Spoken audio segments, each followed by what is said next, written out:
God, can we play more commercials on this station? This station is about me. What?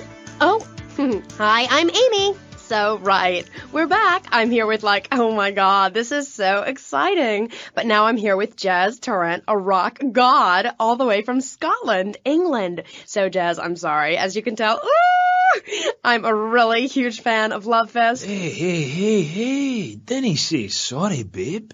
You are a woman of substance, and I like that. Thanks. Yeah, thanks. That's cool. And, oh, Jez, who is that thing with you? I didn't mind Mandy. I think she's zoning out a little bit, aren't you, man? Look, she's got to take me 24/7, you know what I'm saying? Poor lassie, she's had a turn at Jez more than one girl can take. Eh? Say hello, man. Hi, Paul. Ringo. Where are we? The rock lifestyle hasn't been too good to her. Man, just go away and sit in a lavvy until we're finished, hen. Check the fridge. Is she okay? I mean, apart from being an ugly, cheap cow, she looks half dead. Hey. Seriously, man. Didn't cramp my style. I'm an artist, you know. Okay, Jazzy. So, Jazz, I was listening to your album on my boombox all weekend. How is it? I mean, you're really totally famous. No, wait, I mean, so anyway, how are you? It's cool, man. I'm cool. Things are good. You can't OD on love, and I have tried. The tour is really something special. You Americans, you really know how to rock and roll, man. Not like back home. I'm so confused. Is that because the new album didn't do so well in the UK? It's that fascist Thatcher. I sing about working class people trying to make it through a tough life. I sing about the things they want. Trashing hotel rooms, wearing glitter in your eyes, and waking up in a ditch next to a totaled sports car. When you make minimum wage, love conquers all. Know what I mean, Sheila? The name's Amy. Aye, right, whatever. Like I was saying, man, right? I'm an artist. I ain't in this for the money. If I were, would I be wearing these clothes? It's because the critics don't know. You know? They stand there and they do not know. Have they ever really listened to the lyrics to bury me deep inside? If the music isn't what they want to hear, if the songs ain't the right songs, if things aren't in their space or whatever, right, man, that's my choice. Because, man, I am Love Fist. And the thing is, right, they're not. And if they don't get it, if they're not riding my wave that day, man, well, I ain't gonna go cry puppies just because their dog is teething, As far as these idiots are concerned, I am a man. But I tell you, sweetheart, I've been over to the other side, baby. And man, oh man, it's beautiful. But these idiots, man, they've not been there. Okay, right. This last album wasn't your best-selling, was it? I don't even think it charted in the UK. What is a chart, man? A piece of paper. Bring that to the concert and I'll set it on fire. I ain't no Ronald Reagan or rock, babe. Album charts are a metaphor for human isolation and the breakdown of interaction. And I say it's time to rock. Right, man? Right, Jimmy. That's right, because I say it is. Because, sweetheart, I left the stove on. Oh, man, I am Love Fist, the biggest band in the world. Yeah, but you and Dick and Percy and Willie, you're all Love Fist, the 4 Scottish horsemen of the apocalypse. Fist till morning. Take it on the chin. Zinc deficiency. 4 boys against your face. Great tracks. What memories. And here you say you dedicate the album to the children of the night. Who are they? No, sweetheart, man, babe. Let's get one thing straight here. Hello? Are we recording here? This is for the record, right? Testing. Now listen. Love Fist is Jez Tarrant. I sing the songs, sweetheart. It's my face on the merchandise. If you see us in concert, see 4 men rocking and dancing with tears in their eyes, you will see I am Love Fist. He who pays the piper plays the tune. Oh, I didn't know you had a piper in the band. Love, I was talking metaphorically. I'm a poet. Condensed meaning, enlightenment. We're a family living in Death Valley, but I walk alone. I am on a spiritual journey, and if Percy or Dick or anybody stands in my way, the contract says I walk. I've been dragged back and held down and embarrassed by those guys, but it's part of being in a band, man. Like wearing makeup. Yeah, but wasn't Percy voted Guitarist of the Year by Rap Rock Monthly? Look, I love the whole bit with the fuzzy guitar, but he's overrated, love, right? Without the torrents of abuse, Love Fist would be over, and the new contract reflects that. As an artist, it's really important that I make a lot of money. Right, man?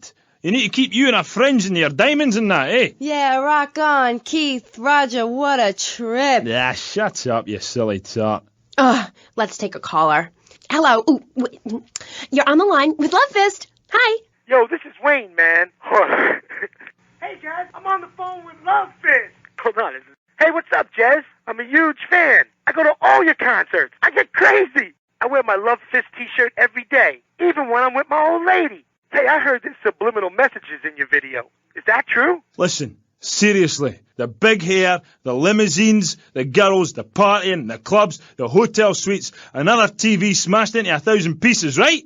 After my unfortunate incident in Cleveland, I told the press, I don't like Mondays. This livens up the day. If you're asking me if we was using backmasking, the music is reversible, but time is not. Do you want me to say, congratulations, you have just discovered the secret message. Dreams are made to be broken. Like so many broken dreams, I want to pick up the pieces together. God, I am so creative, love. Oh, wow, I think I've just wrote a song. Maybe I'll write a song about you, eh? But anyway, like I say, that stuff, it doesn't matter. Not for me. I'm a spiritual person on a journey, right? And nothing will stand in my way, you know? Boy, do I. On the track Satan's Pillows, you sang about how a broken heart can... About how a broken heart can't ever be mended, just broken again. I know. Really powerful stuff. Emotional. I think that song says everything that needs to be said about love, man. When you belong to the night, it's best to take advantage of it. And what takes you up will take you down, man. If everyone remembered that, the world would be okay. Thanks, love. You are a real smart cookie. Thanks, Jazz. Now, do you think it's important that, well, I mean, you're a great-looking guy, even though your girlfriend is a cheap tramp. But do you think it's important that rock and roll bands look good? Or is it about the music? Like I said, I'm a creature with two faces, babe, you know? An angel and a devil. And that means it's really important to look good. Music cannot stand on its own. You need to look good singing it. I'm tired of people saying all we care about is partying and that we can't play. If we couldn't play, people wouldn't come to our concerts. We're not going away, and if we do, it won't be on purpose. Where are we, dear Creek? We're on the radio, love. Stop dragging me down. I told you, if you ride a whirlwind, don't be surprised when the dawn breaks. Anyway, where were we? Ugh, she's really getting on my nerves. Why are you waving your hands at me? Oh, I'm supposed to go to commercial. I'll be right back. Howdy. Welcome to Farewell Ranch. They say the golden years are the best years of your life, but for many seniors, they just stink up the house and make the grandkids feel uncomfortable with unbounded affection. Now, your old people can be earning you money and enjoying the final years of Farewell Ranch. It's a working farm, cattle ranch, and crematorium where the cowboys are all over 75. They'll enjoy rodeos, working in the fields, and tending all the final resting places of their new friends on Sunshine Hill. Farewell Ranch works your loved ones from sun up to sundown, and when your loved ones passes away, we'll send you a presentation package VHS with the spurs and boots they were wearing as they went on to a better world. Our residents sure love it here, right, Norm? Is this WW2? Farewell Ranch, the only way to ride into the sunset. Giggle cream.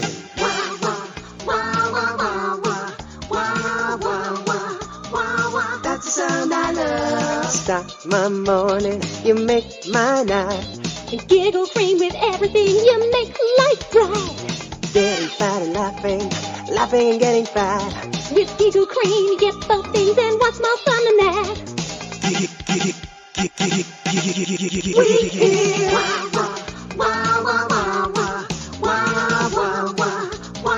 that's the sound I love. Giggle cream. It makes dessert funny. Asian pajamas? Chinese bandana? Something missing? With a throwing star, kendo sticks, or nunchucks at Vice City's one-stop shop for the silent fashion assassin. Wow, you look like a psycho. Complete the look.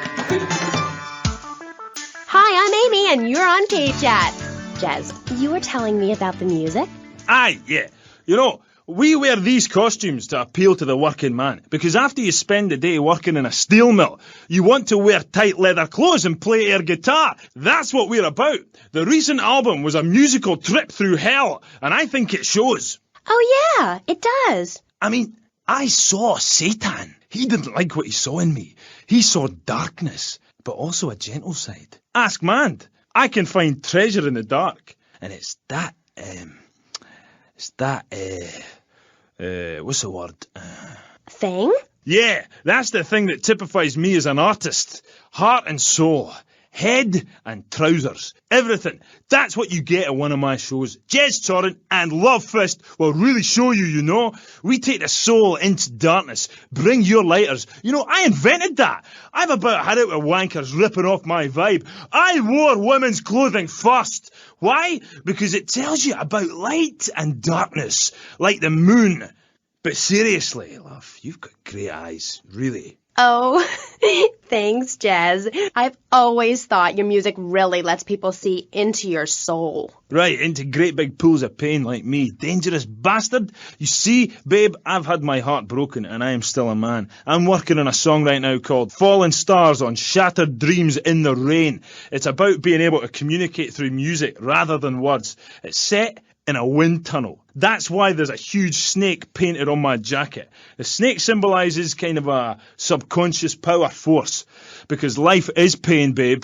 And without music, I'd be lost. This new album is our most mature work yet. I am brilliant on it. Because I sing from the heart. About heartbreak? Babe, don't go there, please. You do your show a favour, take it easy. My people spoke to your people about this, and seriously, I appreciate the offer. And look, I would shag you, but you have to understand, it's too soon. Because Shari left you, right? Babe, my people spoke about this to your people. I said, do not mention Shari. It's like sticking needles in my soul, voodoo. Who are you? Are you my personal devil? That you could do this to me. The pain is too much. I have hair in my face to hide my soul. Shari had to go because she wanted to be a Marine. We couldn't be together. Seriously, don't go there. This is so sad. Do you have a tissue out there? Oh, Jez, I'm so sorry. Seriously, love, if you listen to the song Dragon Eyes, it says everything that needs to be said about her. You can't help me. It's raw, like a chicken's head, you know? The pain, it grips you and makes you think about everything. It's the longest night of all. December of the soul. Jez, this has been the best interview of my life. Thanks so much for coming on. For all you Love Fist fans out there, it's time for a contest. That's right. Ladies and gents, you're listening to me, Jez Torrent on K.Chat, being interviewed by... It's Amy? Oh, God. You forgot my name? Yeah, whatever.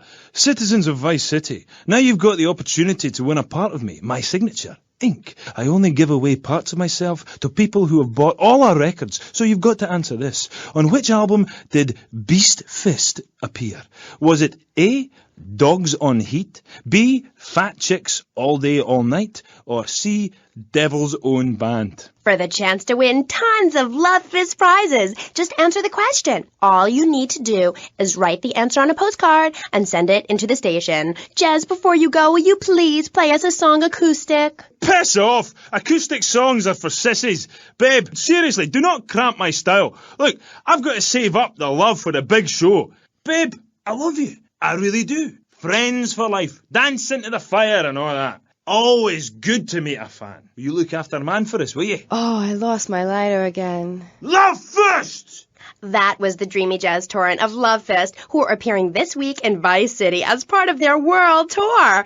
Bring your lighters and a spare pair of panties. I know I will. We'll be right back on K.Chat after these messages. Thanks. What makes a real American? A cowboy hat, enjoying a fine T-bone steak, going to a baseball game, shooting a gun. Maybe it's the freedom to go into a poor country and tell them how to do things. Heh, those are all great qualities. But one thing that makes a true patriot is the ability to choose an American car. When you buy an import, you take a hot meal off a hard-working American's table. There. This poor girl is going to starve to death just because you bought a cheaper, more efficient Maibatsu. Without gross symbols of excess, what will Americans have to look up to? Our great industries are threatened. Cars, pornography, armaments, and they need your help. So the next time you buy a car, a piece of adult literature, or a missile defense system, make sure you do the American thing. Old Max. We go everywhere together. Right, boy? At Pet Stuffers, we know there's nothing like a relationship between a man and his dog. Sometimes you just can't let go. Max, you didn't eat your food. That's the 2nd week in a row. Max? When the unspeakable happens, just put your four-legged friend in the refrigerator or freezer. Then call Pet Stuffers. We'll be there within a week to pick him up, and in less than a month he'll be back as good as new. Through an ancient Egyptian miracle process called taxidermy, you and your best friend will always be together. Yeah, that's a good dog. Pet Stuffers, when you just can't let go. And coming soon, grandparents forever. The key to feeling great is looking great, and the way to look great is to have great hair. That's great. Take your hair higher. Take your hair to the limit. With Sissy Spritz, when you're clubbing or sticking your head out of a stretch limo sunroof, you want to know your hair is performing to the limit. Higher. Gonna get higher than the sky. With Sissy Spritz, it's hair for the future, not the past. When you have great hair, people know you're a winner. Gonna fly on my own hair tonight. Sissy Spritz may cause dry mouth, dilated pupils, paranoia, heart palpitations, and nosebleeds, but your hair will be great. Higher. This is K.Chat. Welcome back to the show. I'm Amy Scheckenhausen, and next up, we're going to be interviewing someone with a lot to say for herself. A woman who pretended to be a man and then wrote a book about it. I haven't read it, but I'm going to pretend I did. She's professor of anthro-sociology and women's studies at the University of Vice City, and her name is Michaela Krapitis. Michaela! Hi, welcome to K.Chat. Hello. Hi. So, Michaela, you're a teacher. If you mean professor, yes, I have a doctorate. Teachers are homely women who make minimum wage to keep the teenage boys off the streets during the day. I am very intelligent, and I'd rather talk about that. I'm trying to sell my book. Okay. Now, it says here you wanted to be a man so much, you dressed up like one. Well, that's a load of crap, my dear. More misogynistic propaganda. I hate men. Can't bear them. I think they're a complete waste of time and space, quite frankly, and a disaster for the planet. Me too. I just got dumped. Oh, well, it is unfortunate you measure your self-worth in relation to a man, my dear. Look at you. You could be an attractive girl if you did some physical labor, cut your hair short, grew out your body hair, and wore boots, for example. You mustn't get sucked into their heteropatriarchy. But I like dating. Having someone buy you dinner is great. Well, we'll come back to you and your problems, accepting who you really are. Let's talk about me a bit more.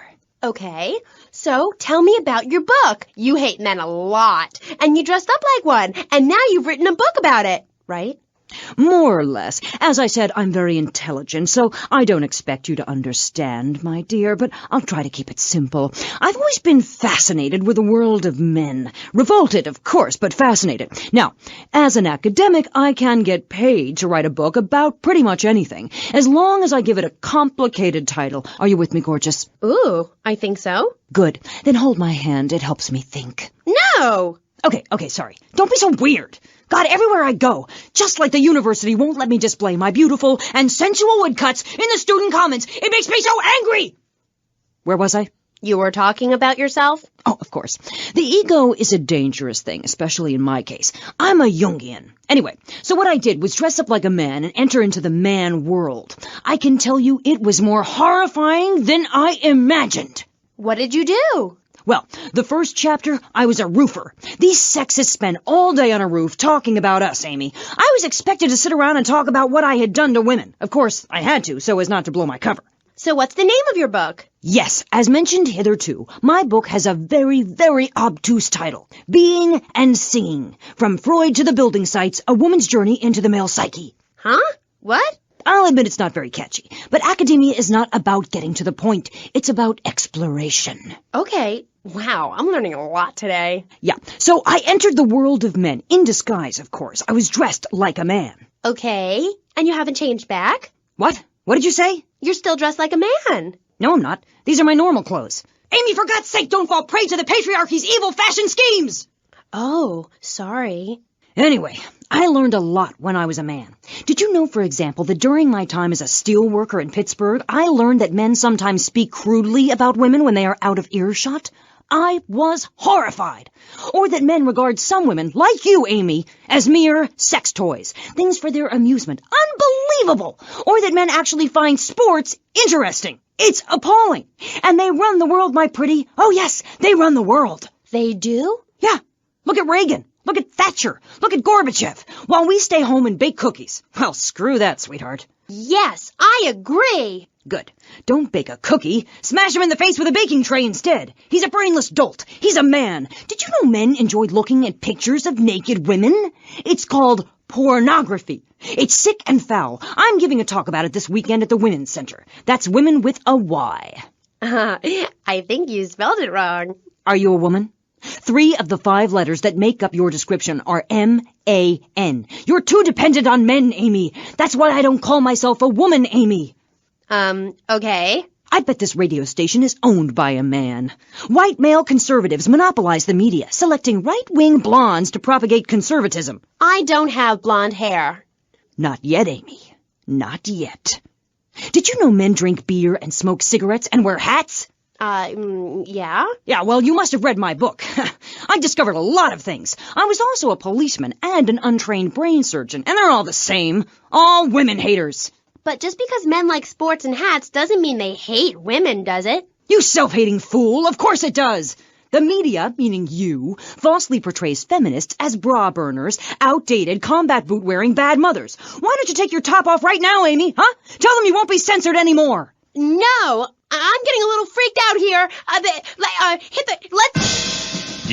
We'll teach you how to make beds, march in squares, shine shoes, clean bathrooms, kill a man with your bare hands, and do it all with pride. The military teaches you all the skills you'll need later in life. Call 1-800-BE-A-HERO and become a real man today. Why are you waving your hands up? Oh, I'm supposed to hit the other commercial. This fall, a new hard-hitting police drama is coming to Friday night. He was a well-to-do cop transferred to a troubled precinct downtown. His new partner is a space traveler with a passion for justice. It's Yuppie and the Alien. Look, you might vaporize dissidents in Alpha Centauri, but in this precinct, we do it by the book. I'm so terribly sorry, Captain. Gugan, sorry. Don't miss this one-of-a-kind police drama. They're fighting crime the hard way, in designer clothes, with $250,000 sports car and a UFO. Partner, let's go cruise in the car and look moody. One tough downtown precinct, 2 outsiders doing things their way. Yuppie and the Alien on VBC. Hi, I'm BJ Smith, tight end for the Vice City Mamas and proud proprietor of BJ's Used Autos. Cars from all over America come to find a new home in Florida, just like you. I moved here after the draft. Football, not Vietnam, even though they do have a lot in common. I noticed there was one thing missing from this great town, a celebrity-endorsed used car shop. That's why I founded BJ's Used Autos. Every one of these beauties is freshly painted. They look brand new. We have new models coming in every morning, usually around 2 a.m. We can get you anything. And if you see a car of your dreams, tell us. We can acquire it for you. I've taken the skills I've learned as a pro football player to the used car business. Smash, grab, and run like hell. BJ's Used Autos. I'm tackling low prices with hot cars. If for some reason you'd like to speak to Michaela Crapper, just give her a call on K.Chat. Who's on the line? Michaela, hi. Peace, sister. I'm wearing trousers. I haven't shaved or waxed in 9 months. I left my broken-hearted husband and baby behind. Now I'm living in a commune with a series of life partners, having quite simple, amazing experiences. I got my inspiration from a lecture you gave last year. Thank you so much. You taught me a lot. Yes, good, sweetheart. But ask yourself, are you doing enough? It sounds to me like you're living a lie. Your life is still very man-centric. You're still justifying yourself by the I am not, rather than the I am principle. I mean, really, you might as well make his bed and clean his litter tray, for God's sake. It's half-hearted fools like you who give feminism a bad name. But I even attacked my brother with a bread knife. You show pony, prom queen, cheerleader, skirt wearer. You see, Amy, that's the thing about people. They're so half-hearted. pick and mix, not prepared to carry out their threats. That woman, that lady, as I bet she likes to be known, is really a self-hater, a failure in the man's world. Yeah, why, I bet she's never even attacked a man with a vat of boiling oil. But she said she tried to kill her brother. Don't argue with me. I write books. Okay, next caller. Michaela, I'm a huge fan. Are you? Yes, you've really changed my life. Before I heard you speak a couple of times, I was getting into the feminist movement, but in sort of a silly way. Really? Yeah, burning my bra, beating a policeman, shooting my dad and stuff. Just playing around, I didn't really understand the feelings I was having. Ah, I know, the wearisome troubles of the half-hearted. Then, after listening to you, I realized what a load of crap it was. Excuse me? I realized what a load of crap it was. You can't hate men just because they're different. You can't hate anyone just because they're different. You have to work with them. Luckily, I needed a moronically pretentious, overeducated, hair-lipped old harridan like you to show me how stupid I was being. I mean, we're all just people, and it's idiots like you who cause the problems in this world in the name of reclaiming some false ideal, and blabbering on and on about gender politics at rallies just so you can wear leather in public. Why, you misogynist. No, you're insane. You hate yourself because you're a failure. You're an appalling academic and about as intellectual as a hemorrhoid. Goodbye. Well, well, it's nice to see my work has stimulated such healthy debate, don't you think? Michaela, she hated you. No, nonsense. Poor dear was in bits. Not very used to the cut and thrust of academia. I thought she expressed herself poorly and didn't know what she was saying. Probably burned her husband's cakes or something. It is important for me to confront the differences and similarities between myself and other women. I am smart, strong, I seek liberation. Your society imposes on me. God, this is all so confusing. Everything has two meanings. Exactly. Apart from the word through, which has 5. You can choose to be a victim, Amy, but after you read my book, you'll realize men are irrelevant. Can a man have a baby? Do I need a man to have a baby? No, we don't need men. We need more parts of town we can call our own, more parades, more gatherings of understanding where women can beat each other with pillows and practice judo. That doesn't sound like fun at all. Oh, shut up. I've had enough of you, you little tart. That makes 2 of us, right. Listeners, don't go away. When you come back, we'll have a new guest, and I promise they'll be more interesting than Michaela Crap Artist. Michaela, it's been a pleasure. I'm sure we've all found this very illuminating, and why our beliefs are right in the first place. We'll be back right after this. Giggle cream. Wah, wah, wah, wah, wah, wah, wah, wah, wah, wah, wah. That's the sound I love. Love the dairy goodness, propelled with toxic gas. Make dad talk real low. Suck it, have a blast. You can buy it anywhere. Grocery store shop. Make sure that you're in a chair, cause your hair's gonna fly. Oh no! We hear wah, wah, wah, wah, wah, wah, wah, wah, wah, wah, wah. That's the sound I love. Giggle Cream. It makes dessert funny. He was a man of peace, living on a quiet farm in North Dakota. Till one day, all hell broke loose. Tim, we need you. I'm a man of peace. I'm done killing. I want to raise a family. That's just it, Tim. They've got your family. No! Jack Howitzer is Tim in Exploder. From the heart of America to the jungles of Cambodia, follow one man's quest for peace. Hoochie Bat, is that you? Tim, I know you come. Just like old days, we kill everybody. Tim, they've got your wife. But I'm not married. You are now to America. He went in to save his country, but found his family and lost a friend. Hoochie! Tim, don't leave me. You taught me baseball, Tim, and how to rap. No! He would have been a fine American. I'll cry when I'm done killing. Get yourself a body bag, strap yourself in, start making friends the American way. Exploder. Evacuator Part 2. Rated PG. May include patriotic garbage. So, hello everyone and welcome back to K.Chat, Vice City's main place for things. I mean, well, it's a place in Vice City where things go on, like interviews or things. Or other things like that. But at the moment, it's interviews, and I'm Amy Scheckenhausen, the best interviewer in Vice City and exclusive to K.Chat. Remember, you only hear Amy on K.Chat. Our next guest is a man on a mission, and that's why he's got such a silly name. His mission is simple. Zoos. His name is Mr. Zoo. G'day, Hi, Mr. Zoo. Hi, the name's Pat Flannery. But I love zoos, I really do. That's why they also call me Mr. Zoo. Okay. And which do you prefer? What, darling? Which name, Mr. Zoo or Pat Flingerthingy? Oh, I don't mind, babe. Whatever you fancy. Fine by me, as long as we talk about animals. I don't give a damn what you call me, as long as it ain't Sheila or something. You're silly, Mr. Zoo. Why would I call you Sheila? I don't know, love. You tell me. Oh, this is getting confusing. It says here your name is Mr. Zoo, and now you're saying your name is Pat Flanagan, and now you're saying it's Sheila? Doll, the name ain't Sheila. That's a Sheila's name. It's an Australian joke. Okay. Oh, right. I don't speak Australian. Do I? I guess not, sweetheart. Okay, well, moving on. You're Mr. Zoo. That I am.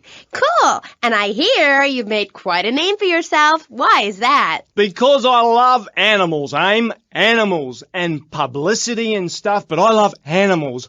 Oh, I love them. Me too. That's the thing, babe. We all love animals, but we don't know too much about them. That's what I'm here to tell you about. That and myself, of course. Of course. So, right. What about animals? Well, it's interesting, right? But not a lot of folks realise that we're 90% the same as a fly or a cockroach or a pigeon.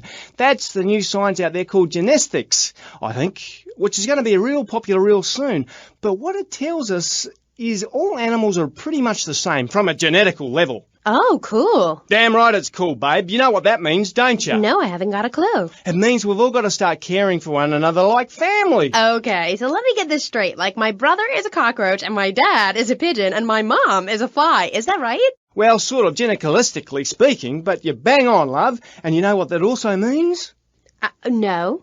That you could, legally speaking, marry any animal you wanted and have kids. Unless you're married already, babe. You ain't married, are you? No, I just split up from my boyfriend. He didn't like me being on the radio. Whatever. Said I sounded stupid.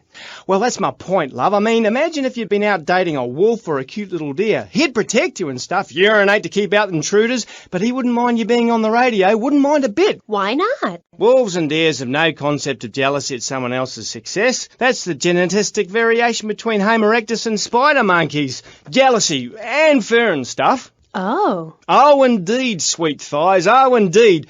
Would you like Mr. Zoo to tell you something else? Yeah. Everything you learned in school is a lie, babe. A lie. Take virology, for instance. You were told sharks are dangerous, right? Yes. Cobblers, babe. They're frightened of you. They ain't gonna hurt you. Have you ever tried cuddling a shark, getting down and dirty with one, relaxing it a little? No. Well, I have, and I'll tell you, it's very rewarding, babe? Very rewarding indeed. Really? Yeah, abso-bloody-lutely, love. Once you've calmed it down with a little rubbing, it's like a swimming puppy, real affectionate and stuff. Okay, I'll try that. You should, love, you really should. Let me tell you something else. Go on. Well, this is something for the guys out there, really. You know, with a girl, right, you ain't got a clue. I mean, a female human, when she's on heat, right, and ready to mate, looks identical to a female human when she ain't on heat, and would throw a drink over your face if you grab her behind and start trying anything intimate. You can't tell the difference. I know that only too well. But take a forker monkey from the jungles of the Philippines. When she's on heat, her behind sticks up and glows bright red and she makes a sound a bit like this. And any fool or dingbat can tell she's ripe and ready for action. Certainly clears up any confusion. Yeah, I guess it does. Or a female black widow spider. Now, they eat their mates after the deed, as they say, is done. Ooh. Yeah, I know. That certainly puts things into perspective, doesn't it? I've never done that. No, but you can now, because you're the same. Well, more or less the same. I mean, that's the funny thing about my work, about genesthetics. Oh, God, the world is so complicated. There are also lots of tiny differences between animals. You know what a species is, don't you, Aim? Yes. It's an animal which has other animals which are quite a bit like it. A dog is a species, but a cat isn't, because there's lots of cats. However, I've discovered out there in the wilds loads of new species that regular science practiced by repressed blokes in laboratories hasn't even known about. Really? Really, I have. There's a horny Pat bear, named after me, Pat, right? Exactly the same as a regular bear, only it's got a big horny growth hidden right down its groin area. You gotta reach in, have a fiddle about, and then you find it. Completely different it is. I was amazed when I found it. I can imagine. I was amazed when I left the hairdresser's.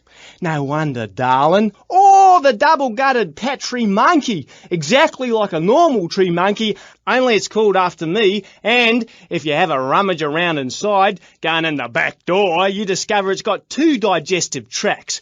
2. Amazing. Really profound it was. Ooh, that's gross. No, Aim. It's the science of Mr. Zoo. Getting down and dirty with animals, because I love them and I hate lies. Okay. It also says here you like zoos. It's a love-hate thing, babe. That's nice. But I'm certainly an expert. I know what I'm doing and I'm not afraid to expose myself. Okay, well, I'm getting a little confused here. Why don't we take a break, and when we come back, take some phone calls, because all the buttons are really flashing all of a sudden. You're on K.Chat. The science of evolution has uncovered many of life's mysteries, like tadpoles or the pyramids. But the mystery of the armpit remains. What's it for? Why is it hairy? And why do men have nipples? But one thing is for certain, the armpit smells bad. Luckily, there's Pit Balm. It's like napalm for your skin, or Agent Orange on your sweat glands.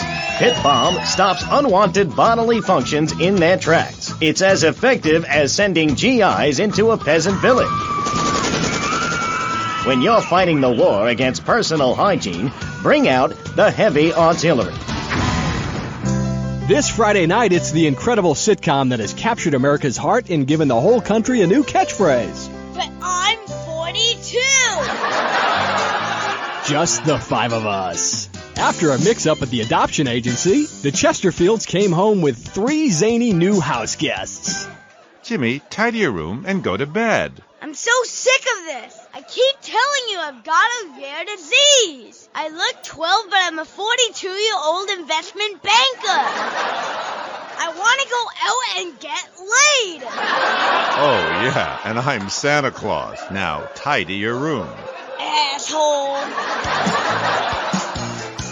Sean, our posh suburban home must be a welcome change from that alley you were sleeping in. I really enjoy living here, but there's not enough booze. It's the funniest, most touching half hour on television.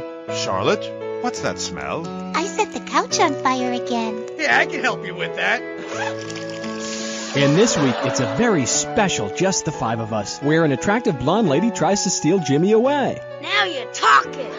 Just the 5 of Us. Friday nights on VBS. We're on K.Chat, and so are you. If you're listening, I'm here with Australian animal lover, Mr. Zoo. If you've got anything to ask him, why don't you just give us a call right now?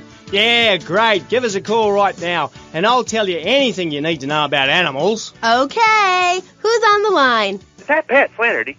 G'day, of course it is. And you're in Vice City? Yeah? What are you doing here? Promoting animals, mate. Don't you remember the court case? I get lost. Amy, let's have another caller. Okay, who's on line 2? You're through to K.Chat. Don't hang up on me, Flannery. You're meant to be in a hospital, you sicko. Hey, easy there, mate. Hospitals are for people who don't feel well. I'm at the top of my game. Are you insane? Don't answer that. I know the answer. You're sick and insane and you need help. I got a visa, mate. I got a visa. You can't touch me. I'm bona fide. I love animals. Leave me the hell alone, or I'll come by your aquarium and feed you to the bloody sharks, you no good, by the book, paper pushing murderer. Bobo would have lived if you let me in the tank. I could have cheered him up. I could have done. Now stay away from me, you hear? No more callers, K-Aim. Phones are so impersonal. Not a two-way conversation like the radio. Okay. Who is that? Wrong number, I think. No, it wasn't. Yeah, it was. A bloody wrong number. He wanted a plumber and a Chinese. I was speaking to him in Australian. Okay, cool.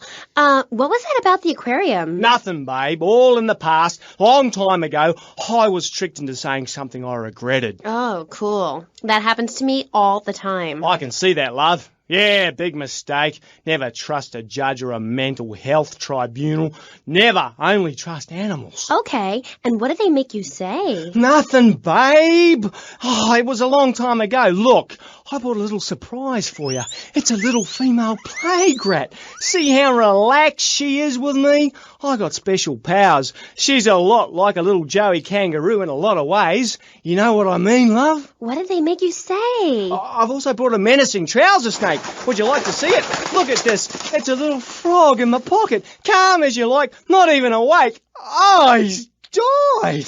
Anyway, in this pocket, I've got a baby dwarf giraffe I birthed this morning. See, she's still covered in fluid from her mum's womb. Wow, isn't that fabulous? Ooh, that's grody. What did they make you say at the mental health judge? Nothing, babe. Nothing at all. Long time ago. It was a bad period in my life. I wasn't sleeping. I was heartbroken like a platypus.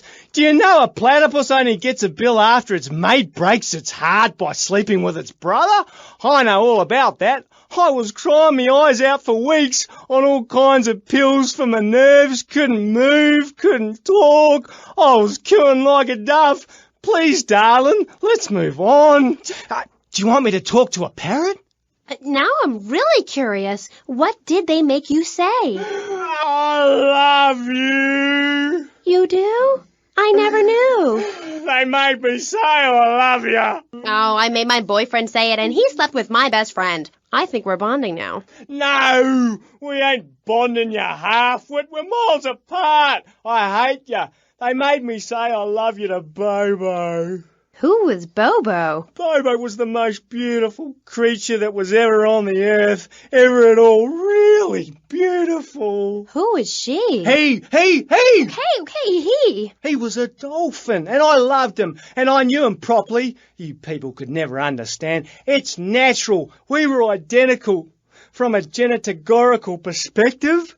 And Bobo was really unhappy, putting on a show every day like a circus animal. They thought they caught me doing something, but they never did, eh? They never did. We're only cuddling. How can people take that the wrong way? Babe, they took me away and they locked me up. Then Bobo died of a broken heart. He did? That's awful. But, ooh, just a second, you sick bastard. Security! I loved him more than you can imagine. Call the police! Someone, please help me! This guy is molting animals! Oh, it's gross! I only wanted to be loved, properly, mind, and he's gone. Pat, it's Dr. Phillips. Get lost, Doc. I got out. I'm fine. Me and my friends are travelling around in a black van and solving crimes and running from the Colonel. Pat, I'm coming in. Stay away from me! Pat, you've been a very bad boy. Come on, we're going home now, Pat. Stay away from me! I got a poisonous lizard in me boot. He'll kill you in 2 seconds. Pat, please. We've been through this. You're not well. Bobo is dead. It's time to get back on the medication and start piecing your life back together while locked up in a padded cell for a very long time. Or until you die. Is it that time again, Doc? Yes, Pat, it is. Come on. Put on the straitjacket. Look, it's even got your initials on it. And swallow this. Oh, thanks, Doc. Did I tell you I love animals and they love me? I got a message. Look for a while at the China Cat. I'm really sorry about that. Pat is a very, very sick man. We rarely let the dangerously ill out into society. And when we do, it's not always fatal. Okay, great. Get this crackhead out of here. Sorry to be a bother. Oh, no bother. Don't bang his head. Those bruises show. I never knew animals were so interesting. We'll be back after this. You're on K.Chat. Don't go away. Do yourself a favor. Pick up your telephone. Call now. 1-866-9-SAVE-ME. What better place to witness 40,000 years of nuclear winter than from the comfort of your very own space-ready nuclear bunker? When we raise 25 million, we will build a 50-story tall likeness of me. If we raise 300 million, the statue will rotate so I can look over this great city and cast an evil eye on degenerates. And when the imminent nuclear strike occurs, those who put faith into action with sufficiently generous contributions will join me inside the Pastor Richard Salvation statue as we blast into space. Contribute to the Pastor Richard Salvation Statue Fund. Pick up your telephone. Call now. 1-866-9-SAVE-ME.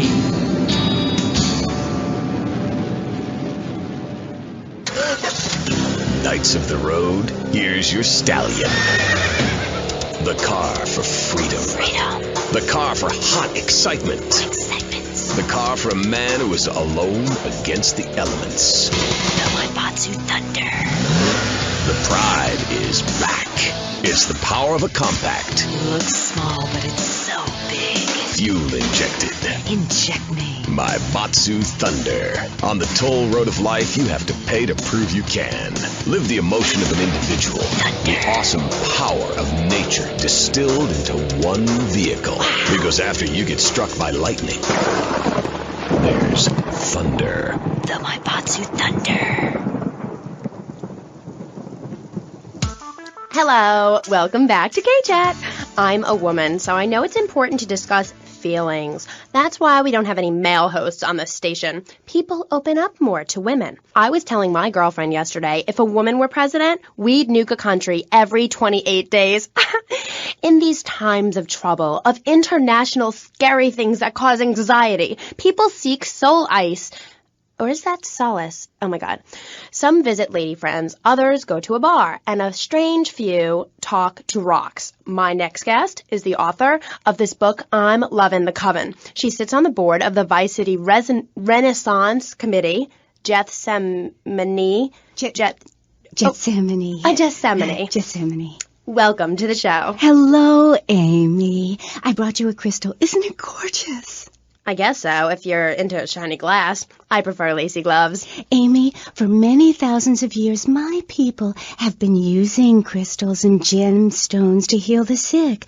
Take the crystal, and then, when the night is enchanted, and the candles have been blown out, and the wind sings through the branches of the eucalyptus, hold up your arms and sing, all dewy, my sky-sailing pregnant moon, the goddess. Pregnant moon? What are you talking about? Gethsemane? Sorry, whatever. Do you even have a last name? My compost coven named me Gethsemane Starhawk Moonraker. Trust me, Amy, I'm quite accustomed to people persecuting us. It's been going on for thousands of years. Native Americans, they studied crystals. The ancient Chinese, Belgians, Superman, they all studied crystals. So why do you view it as so weird? Grab your crystal, hold it tight, and close your eyes. You will be transported back 35,000 years when the temperature of Europe began to drop. The tundra was teeming with animal life, and small groups of hunters followed the free-running reindeer. And there, under the magnolia tree, a woman breastfeeding a baby elk. Do you see it? It's nature. Ew, gross. You're one of those filthy hippies that thinks breastfeeding in public is okay? Well, it's not. There are bottles and milk at the store. Don't act like a cow. You really remind me of someone, by the way. See, Amy, you're putting the blinders of society on. We're all the same. I remind you of yourself, of every man and woman. No, not of them. They're trying to outlaw nature. If I'm in the park and a nice gentleman comes along, I should be able to breastfeed him.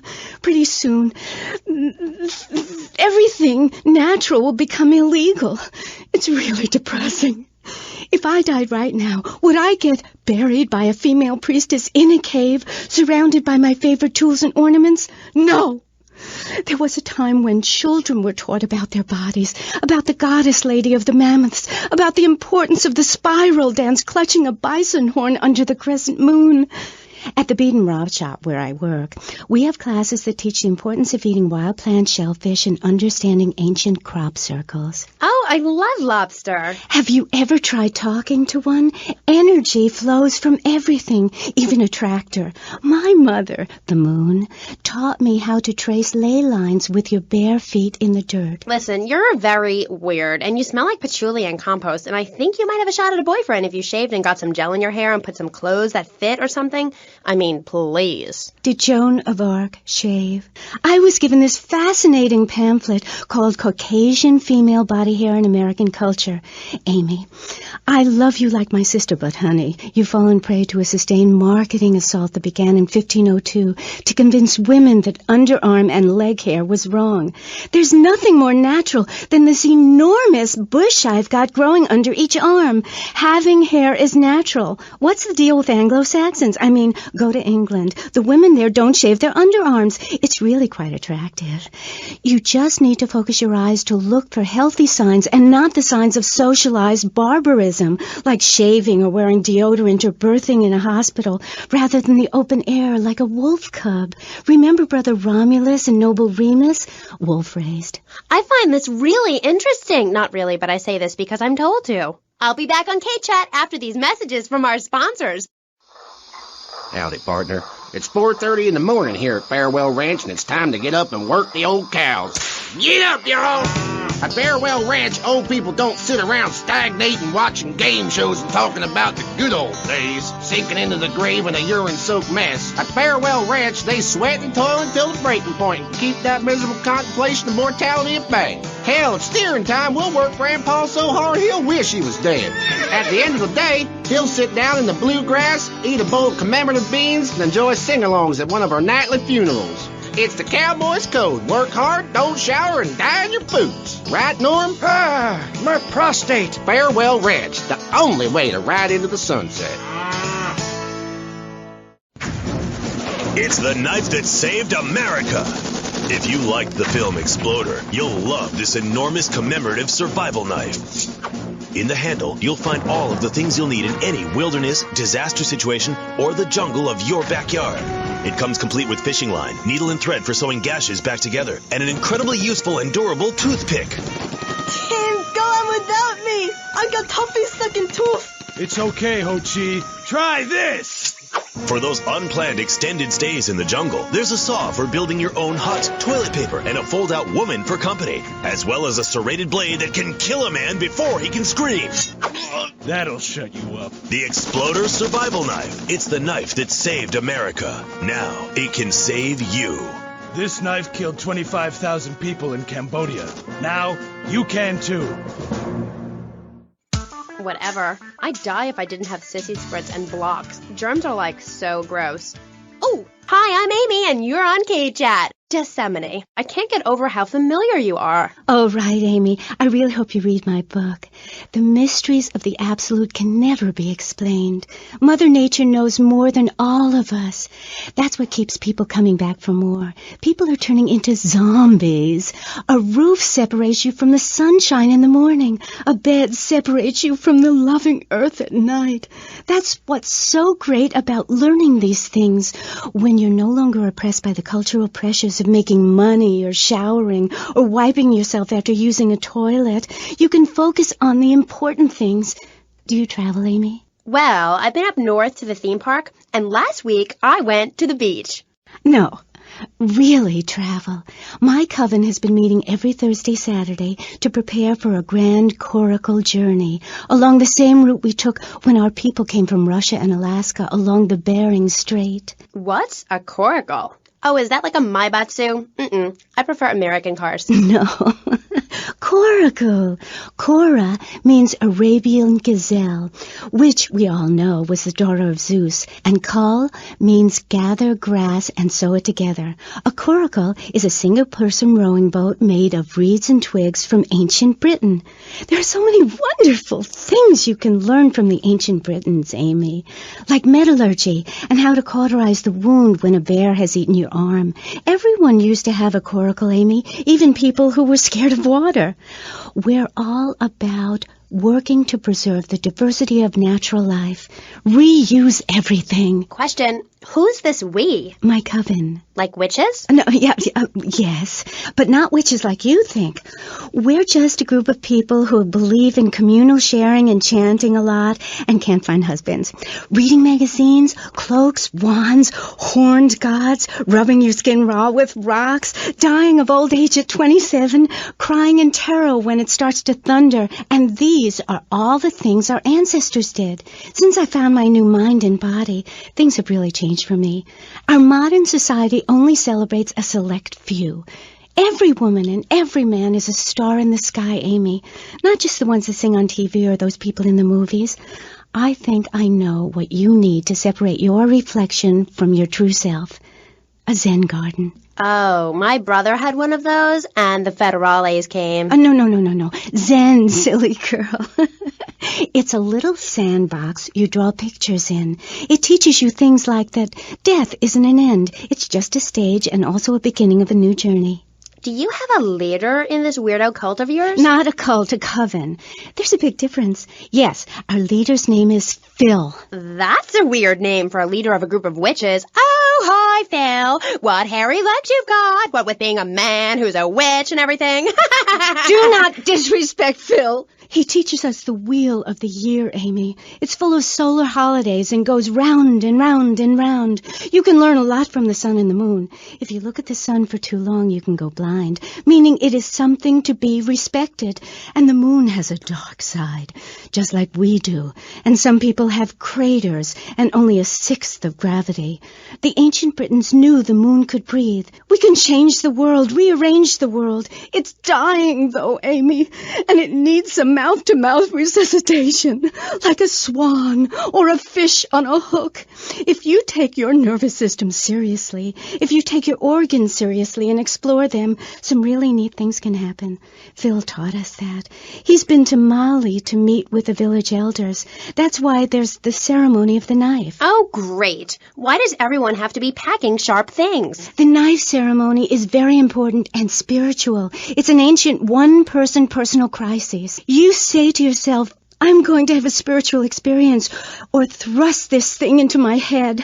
Life actors never rehearse and need no script, Amy. That was said by somebody really spaced out. And I'm going to say it again, like the wind which keeps blowing, or the sun which shines with life. Will you please leave? You smell and you talk really weird and you're just really gross. Not until I tell people out there, become an internationalist. Learn oral traditions. Learn to respect life. Make war on machines. Marry your mother. Technology will enslave us. Buy my book. It's printed on bark. Okay. Let's take a quick call. Hello, you're on K.Chat. What's your name? Hey, it's Emmanuel from Front Island. I love the show. Yeah, I wanted to talk about technology enslaving us. You know that play, In the Future There Will Be Robots? Well, that's a true story. In the future, there will be robots. And I'm going to hack them all. I'll make them say funny things. You know, I can move satellites around with my computer. Computers are evil. The Luddites of ancient Britain know this. That's why they destroyed the computers that created things faster and more efficient and took their jobs. Oh, shut up. Computers aren't evil. It's the people that program the computers that are evil. That's a pretty big difference. I'm talking to you through a computer right now. In fact, I am a computer. Well, anything that can think faster than me is evil. Anything which doesn't dance or sing or cry or wear a smock. You create your own reality. We are like the dust in the wind. We are golden. We've got to get ourselves back to the garden. Okay. I know who you remind me of. My Aunt Susan. Oh, she was single too. I'm not single, Amy. I share my life with a number of valuable partners, and we commune with each other in a non-judgmental, expressive way. Old maid, my mom calls her. Anyway, let's go to the phones. You're on K.Chat. Yes. Thank you. Yeah, that was great. Really interesting. I'm British, you see. Like our ancient wood-wearing queen, Medusa. Medusa. No, I think actually it was Boadicea, but no, not really. I'm from Hampshire, you see. I'm here on business. A wanderer. Yes, I was wondering. You're a good witch, correct? Yes, a white witch. But you have a broom? Yes, it's ceremonial. Supposing I'd been a bad boy, like if I hadn't learned my spells or something, would I get smacked with it? Violence is wrong. But you must hit Freddy with your broom. Freddie's been very naughty and not learnt his spells. Hit me, Hairy Legs, hit me! I deserve it! Prank caller! Prank caller! Sorry, listeners. Somebody call the IRS. Who let that guy in the country? Yes, poor man, so lost and ill at ease with his father, son, and Mother Nature. I hope he finds what he needs. And I need to take a commercial break. Gath, good luck. Gethsemane. Yeah, I hope you find what you're looking for, and I sincerely hope you take a bath. We'll be back after this. You're on K.Chat. Don't go away. Hi, I'm B.J. Smith. In my long and illustrious 3-year career at the top of pro football, I whooped some serious ass and got paid for it. They didn't call me Death in Tight Pants for nothing. When you have such a rewarding career maiming others as I have, you know how to stay fit. Through running, wrestling, stuffing 20s down panties of foxy strippers, firearm training, nasal pursuit, and beating the hell out of your fellow man. That's what keeps me healthy. And now, using training methods I perfected, it's going to work for you with BJ's Fit for Football. Watch those pounds fall off. I'm down to 300 pounds using exactly the method I demonstrated on tape. I mean, who are you going to trust to get you fit? A man who can rip your arm off and beat you with the wet end? Or some aerobics instructor who wouldn't get drafted by the local hopscotch team? Hell no. BJ's Fit for Football. Out now on beta and VHS. Remember, to win the game of football or life, you have to annihilate everything in your path in a blind race. Ever since Linda started working, our kids are home alone. We tried hiring a nanny, but she wanted health insurance. Yeah, right. That's when we got Domestabot. He's great with the kids. Mrs. Lawrence, Tommy has some skin magazines under the bed. And he helps us, too. Would you like your drink freshened? He's a great conversation piece at our special parties. Please put your car keys in the hat and the fun will begin. It's like having a personalized alarm clock. I brought you a drink. It's 8 in the morning. I made it a double. Oh, Domestabot. Domestabot. He's 3 foot high. He only says 10 phrases. He's the friend you've always dreamed of. Order Domestabot today. So, welcome back and all that stuff. You're on K-Chat with me, Amy Scheckenhausen, on Vice City Station for the stars, including me. And boys, have I got a treat for you. Next up is a living legend, a man who won the World Series single-handed, known to his fans as Death in Tight Pants, and known to his enemies as, oh my God, I just got flattened by a truck. How is that fair? It's sports legend B.J. Smith. So, B.J., welcome. Thanks. It's a real pleasure to be here. Oh, I know. But one thing, sweetheart, I never won the World Series. That's baseball. I played football. Yes, but it's all the same, isn't it? Football and baseball aren't the same. And one of them, you get bored during a 5-hour game. You touch yourself a lot and start a massive brawl with players who are degenerates, egomaniacs, and criminals. The other's football. Yes, but it's all the same. No, Amy, it isn't. Anyone can hit a home run. In baseball, you stand around the field, dividing your salary by 162, waiting for some action. Talk to a guy who just played an hour of football. He's been in the trenches getting Agent Orange sports drinks poured all over his head to keep him from taking an innocent life. One is a game for men. The other is a game for pansies who like wearing button-down shirts. They call baseball a national pastime. If that means making $1 million by standing around all day, count me out. I'll work for my money. Yeah, BJ, just like me, I can tell you. Yo, baby, it's cool. I just want you to know what I did. I do. Jeez, get over yourself. You must have a testosterone imbalance like all those jocks who shower with other men. You can't tell me you don't look at other people's business. Baby, I played professional sports for 14 years, including high school, and I'm making a comeback. I'm a very competitive person, I grant you, but I ain't got no testosterone imbalance. With that little mustache you busting out, looks like you should be talking about some hormone problems, girl. Excuse me? What did you say? Oh, nothing. Damn, baby, you're so ugly you make blind kids cry. BJ, you better stop being a bully just 'cause I'm not into the jock scene. I like sensitive guys, you know, like actors or rock stars or that kind of thing. Not some great big hulking giant that has to tell everyone how important he is. Well, I didn't realize we were trying to impress each other here, sweet thing. I was thinking we was here to discuss my new exercise video or talk about my possible comeback in professional football. Not sitting here flirting with each other. I'm a married man. I'm on my 7th wife. So you got a big family, all those wives. That's fantastic. Not really. You see, I really like family, especially when some show up you didn't know existed. I tell you, Father's Day, I'm scared to go to my mailbox. My big heart has caused me a lot of heartache, but when you're in the public eye, you can't always tell what people are about. BJ has met some real manipulative people. 7 wives! That's fantastic. No, I have 1 wife. I had 6 before that. So you downsized, right? Yeah, something like that. If you want to win in life, you have to change players. You can't play on the same team all the time. So, oh my God, isn't this getting intimate, BJ? I feel like we are really connecting. Yeah, I like to connect with you.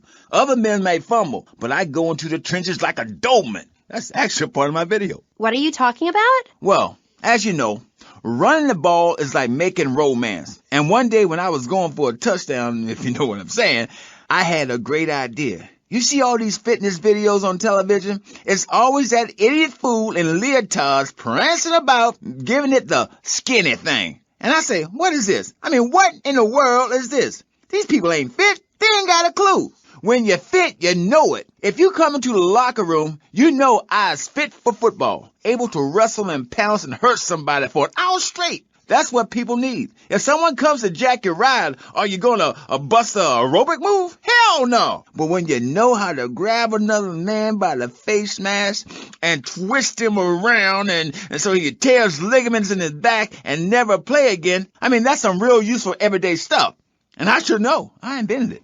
You know, I just don't want to talk about football anymore. Well, take dating or washing the car. What good is a leotard when you're washing the car? But put a man in a helmet and a cup, and he can wash the car in dignity. That's fighting fit for football. It's really a very simple program. The best way to get your body fit is to have total disregard for your body. Every now and then you wake up and come out of concussion and say, damn, I look good. BJ, you talk funny. We'll be back on K.Chat right after these messages. Are you tired of your couches getting ruined? Oh, Grandpa. I made tinkles again. If you've got old people cluttering up your home, why not send them to Musty Pines? We'll help bring back dignity, and we promise it will be the best 3 months of their lives. They'll enjoy bingo, complaining, mumbling incoherently, skinny dipping, and organ donation. And once a month, it's our famous Lucky Dip medication switching night.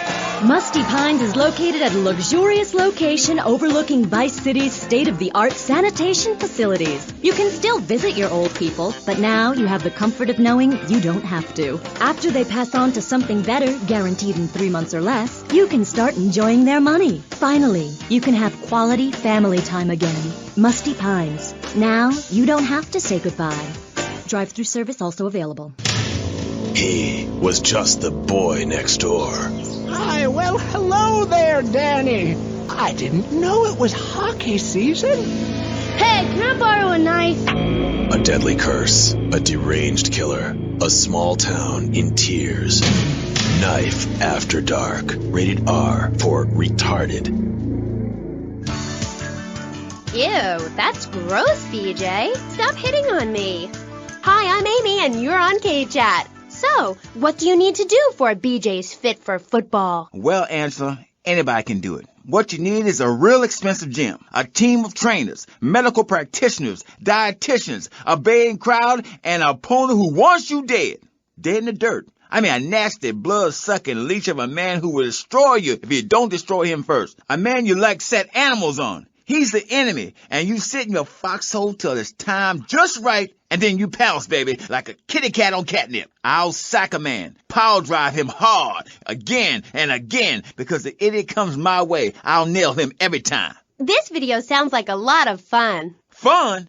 Fun? You think it's fun when grown men cry in mortal agony, when you're so scared of what you're going to do to a man, you step outside yourself like an astral projection and police go Kent State on you and people are crying and bleeding and pouncing each other in the face, and that's just in the locker room before the game. That's your idea of fun? Yeah, I guess. Yeah, mine too. That's why I'm making a comeback. I've been retired 2 years, and I'm telling you, selling cars or appearing in soft drink commercials is not fun compared to having 50,000 low IQ morons in Green Bay or Tampa or Liberty City or whatever screaming how they want you dead just because you're playing for the Mambas. That's actualizing the South. Wow, that sounds interesting. Tell me about it. I am doing. I'm fin to... Hey, wait a minute. Are you reading a book over there doing this interview? No, I can hardly read. Get on with it. I'm trying to, sweets. You best listen. The comeback is a real deal. B.J. Smith, 6-year Pro Bowl MVP, the man responsible for more broken bones than anyone since people had legs. I'm a fiddler crab. You can rip my arms off, and I'll just molt and grow new ones. Where? Right here, right now. Let's get it on. Of course. I mean, when? Soon, baby. Real soon. And don't call it a comeback. Like the song said, I'll whoop your ass. And this time, I'm doing it my way. Ignorant fools that gave me nothing to work with. The owners, I mean. What owners are you talking about? The owners of the team. They gave me nothing. They're the reason my marriage failed. I worked my ass off all those years sweating blood and puking my soul out, and they treat me like a tractor. Roll me around, treat me no better than the dogs. The guys that got hurt, they never saw a penny out of those monsters. That's just like Jade. Who's Jade? She a fox? My friend. She's a goth. She got sacked for wearing makeup and an I Hate Life t-shirt to work and never saw a penny. She like, football stars? She teaches kindergarten, professionally. You know, I know a lot of players who need to go back to school after they finish playing. It's a tough life and you lose something. What did you lose? Hope, diction, something. It's brutal out there. That's just like Jade. Those kids are evil little brats. Listen, are you going to talk about your freaking friends who dress like a funeral? I thought we were here to talk about BJ. BJ Smith. And I feel alive. I mean, really alive. Ain't nothing more invigorating than holding a man's head in your hands and looking him in the eyes and saying, I can kill you in 1 second, old man. And he says, I got a wife. And you say, give me all the money in your cash register. What are you talking about? BJ, are those muscles real? That's funny you should ask, because the answer is yes. They ain't implants or nothing. Wow, you're enormous. Nah, this guy's twice my size, but I'm quick, rich, and angry, like a Republican. So, I see. Look, I ain't got anything more to say to you, and I can't fall in love with another guest or I'll get sacked. So let's go to the phones. Who's on line 1? Hey, Amy, I'm a first-time caller. How you doing? I love your show. Sorta. BJ, man, you're awesome. Here's my question. How'd you play that game against San Andreas with 2 broken legs? Oh, I can't believe I'm talking to you. Wow, man, I don't know what to say. This is the greatest day of my life. Well, why the hell you call in? Don't worry, I'm a professional. The method I use in the game against essays is actually a part of my exercise video. When in doubt, go for the groin. I hope that answers your question. That's the problem with the public. Fans. I get it all the time. Know what I'm saying? Absolutely. I get that all the time. People say, are you that girl off the television in that show? And I say, no, I'm the girl from the radio. I just look like her. Anyway, BJ, that's all we have time for now. Thanks, Amy. And look after that mustache. Okay. Thank you. I'll be back on K.Chat after these messages from our sponsors. Don't go away. Are you tired of Dad? Dad, no one wants to hear your stupid Vietnam stories. Are you tired of Mom? Hi, Angel. Do you want to read a book or go outside? No!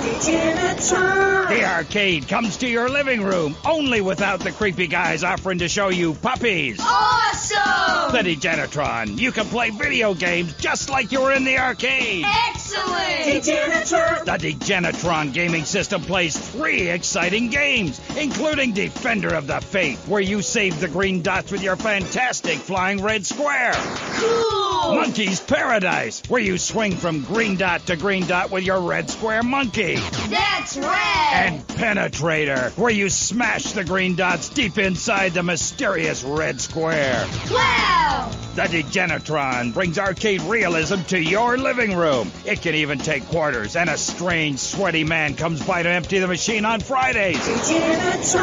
Degenatron, fighting the evil of boredom. I'll never go to school again! Degenatron!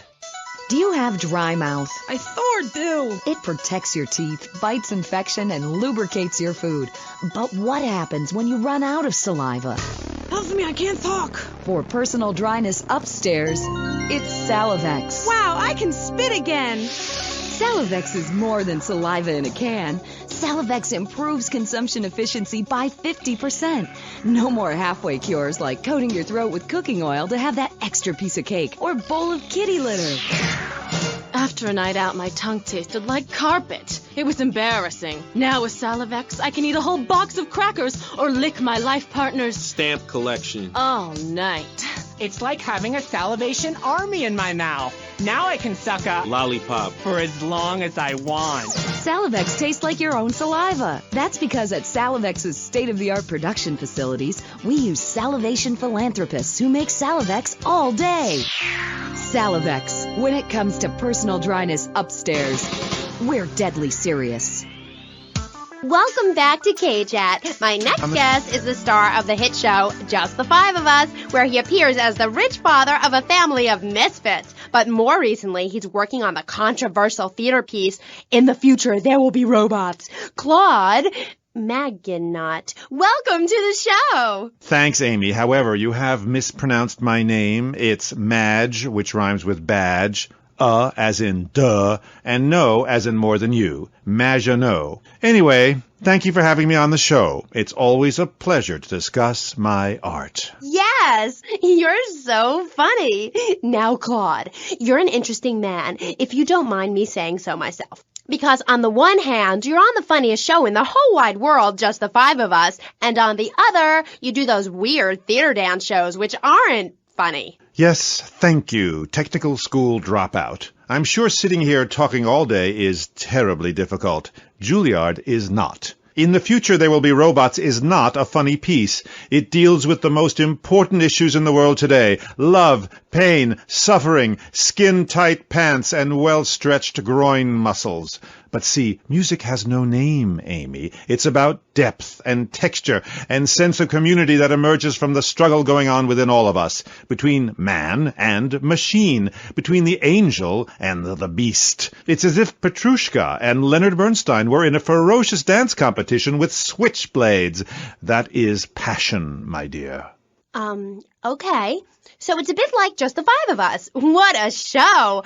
I love Jimmy. He's so cute, even though he looks so young. I'd rather not talk about my complications working with him.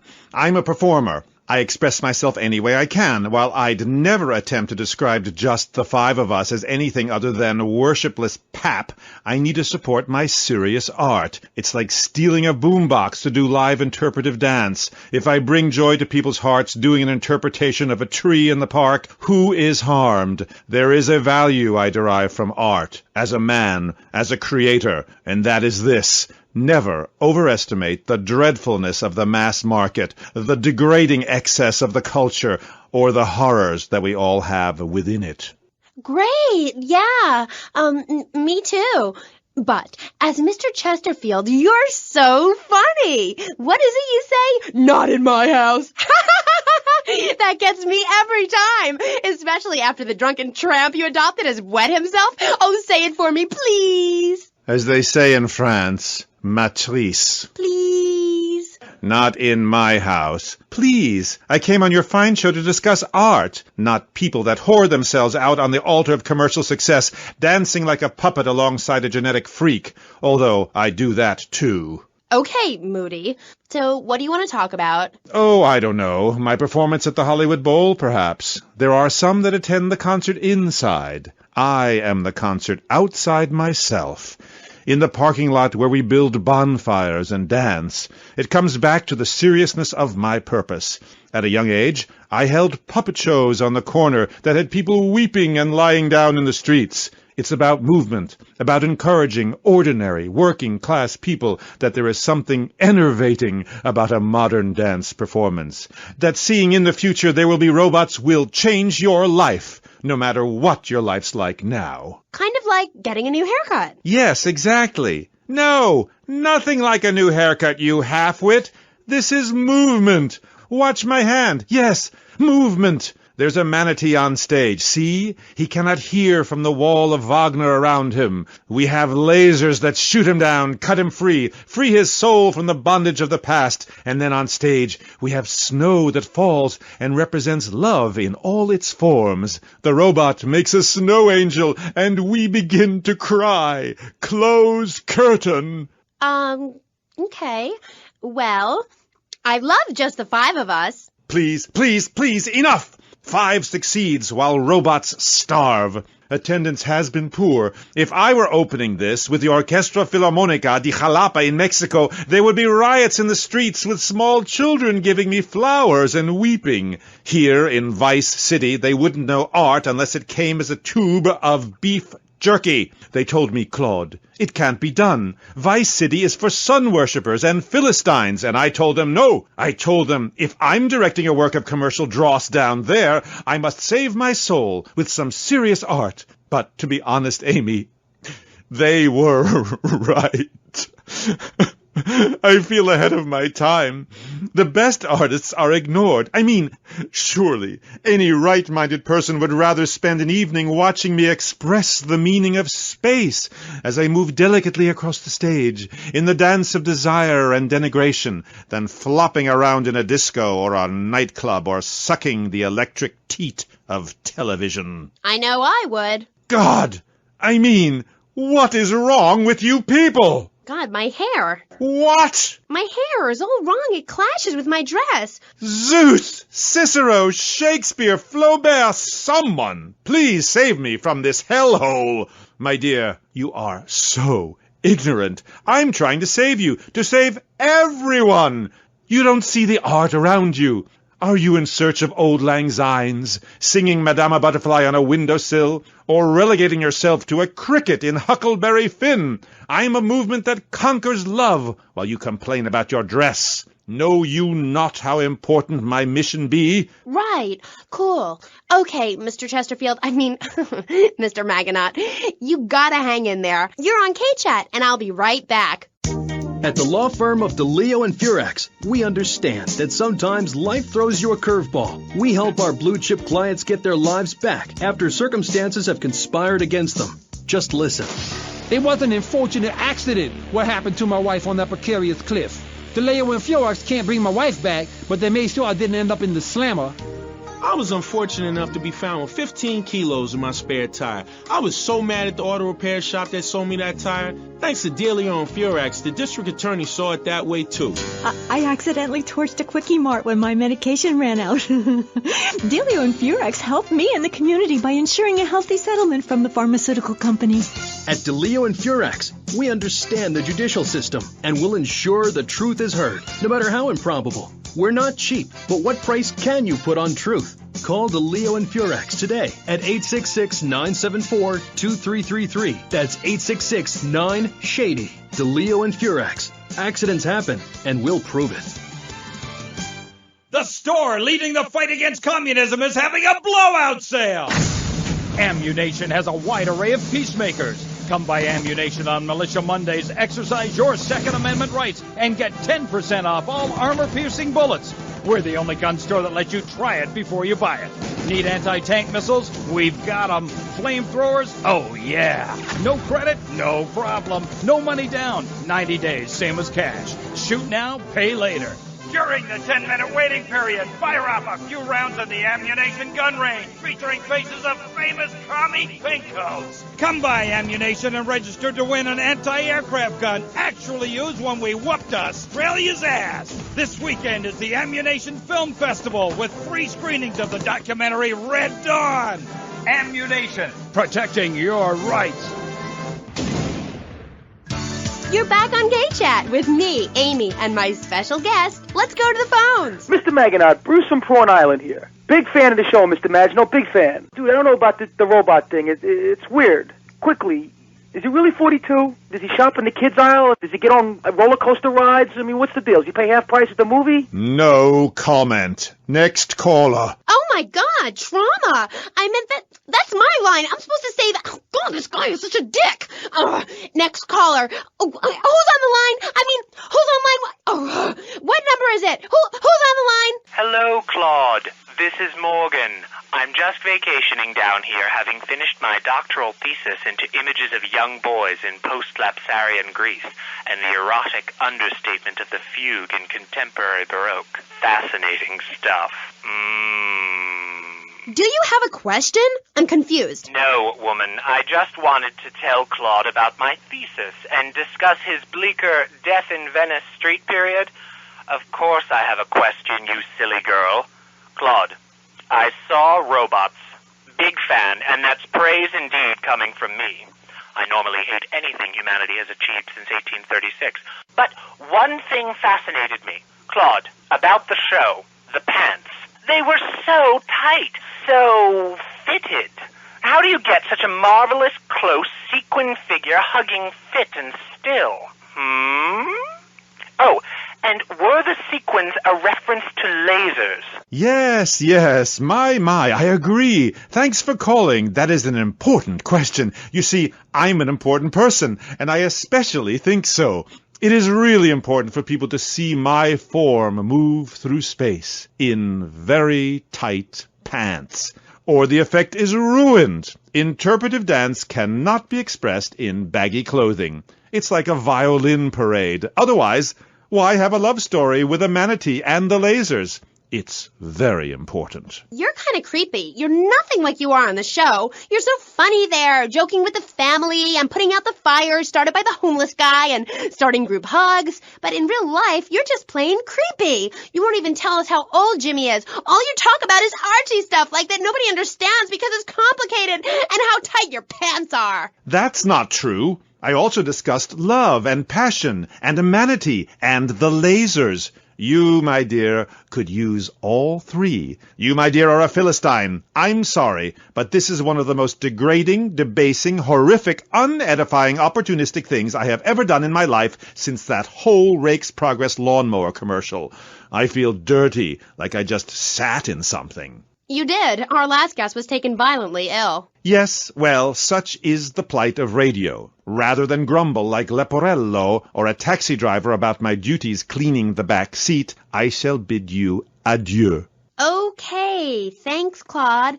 Next, we have a very important guest who doesn't dance like a weird jerk. We'll be back right after this. You're on K.Chat. Knights of the road, here's your stallion. The car for freedom.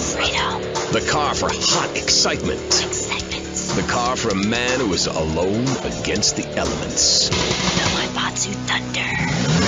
The pride is back. It's the power of a compact. Looks small, but it's so big. Fuel injected. Inject me. My Batsu Thunder. On the toll road of life, you have to pay to prove you can. Live the emotion of an individual. Thunder. The awesome power of nature distilled into one vehicle. Wow. Because after you get struck by lightning, there's thunder. The Waibatsu Thunder. What's this I found under your bed?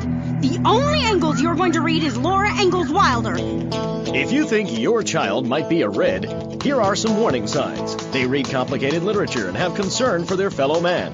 They even like to share. Tell your kids if someone approaches them with pamphlets about recycling, an invitation to a labor rally, or showing any doubts about the fairness of our system, then they should find a teacher or a policeman immediately. Do yourself a favor. Take both hands off the wheel and touch the stereo. Do you feel the power? Ah, yes, friend, there's a lot of evil in the world, but there is also light. And I have been sent to shine a light on all degenerates, philanderers, liberals, and other evildoers, and expose them for what they really are. Don't waste your money on unnecessary and corrupting material possessions. Give it to me. There's only one thing that will save you, a highly fortified structure in the shape of the most powerful thing on the planet, me. Degenerates will ruin this great city. In my wonderful book, I tell of the impending disaster about to befall this planet, nuclear holocaust, plagues of flying rodents, the seas rising up and turning yellow. It is coming. It is written by me, but you can save yourself. Contribute to the Pastor Richard Salvation Statue Fund. Pick up your telephone. Call now. 1-866-9-SAVE-ME.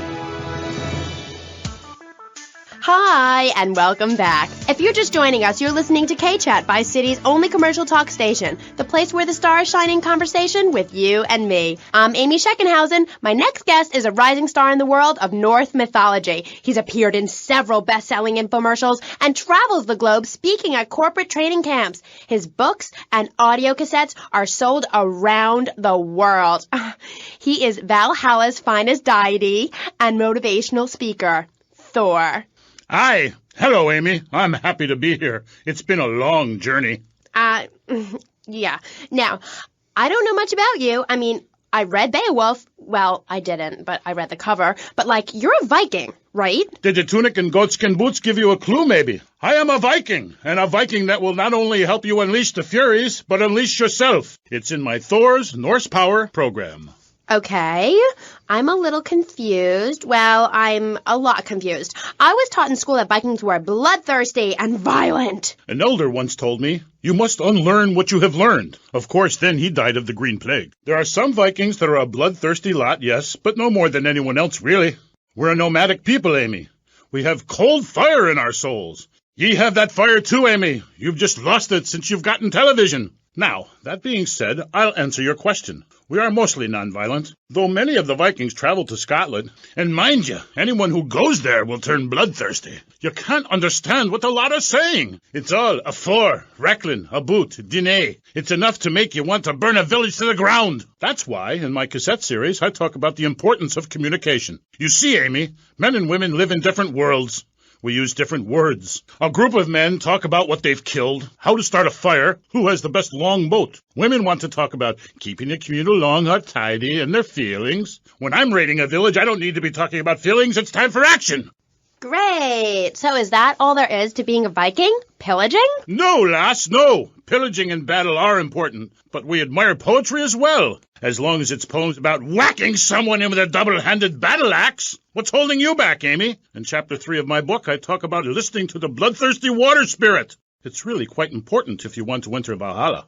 I think I went there last night. Oh, no, that was Malibu, but it's the same sort of thing. Valhalla was that golf club, wasn't it? So, 1983. But right, what does being a Viking have to do with anything? This is the 20th century. We have electricity, penicillin, jet planes, implants. Well, I don't, but I want some, but I heard the operation is really gross. You live like it's 982 AD or something. Mind ye tongue, wench, lest I cut it out. Deep down, all of you listening to me say, Thor, yes, I'd like to unleash the Viking within. Maybe you'll go camping once a year or hunting and wonder why it feels so natural. That's because it is. Too much of this denying your instincts. Men shaving. You know, deep down in the pit of your soul, you wish you could crouch in the grass with flies biting your face, afraid to move for fear of alerting the beasts, covering yourself with yak urine to thwart your smell. Then, a beast draws close. You pounce, bringing your battle axe on its skull. Man and animal at that moment, one and the same in a terrible beauty. Then you drag the carcass back to camp and celebrate by eating its heart. Some people, they only do this once in a lifetime. I do this every day, and so can you. All it takes is some positive thinking. Just attend my Unleash the Norse Within weekend. When you are finished, you will say, I am a god. Nobody can stop me. I crush my enemies and dance on their funeral pyres. This is very helpful for living in suburbia, Amy, and I should know.